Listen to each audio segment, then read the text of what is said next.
আল্লাহর এক বান্দা ছিল নামাজে সেজদায়। তখন আল্লাহ রাব্বুল আলামিন তাকে ডাক দিয়ে বলে, বান্দা তুই যতই নামাজ পড়, যতই সেজদা কর, তোর জায়গা জাহান্নাম। এই কথা শুনে বান্দাটি বলল, আলহামদুলিল্লাহ।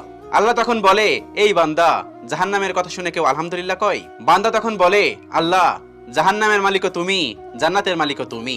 তুমি আল্লাহ খুশি হয়ে যদি আমাকে জাহান্নামও দাও, তাও আমার আপত্তি করার কোনো অধিকার নেই। আল্লাহ তখন বলেন, বান্দা, জাহান্নামে গেলে তুই পুড়ে যাবি, তোর খুব কষ্ট হবে।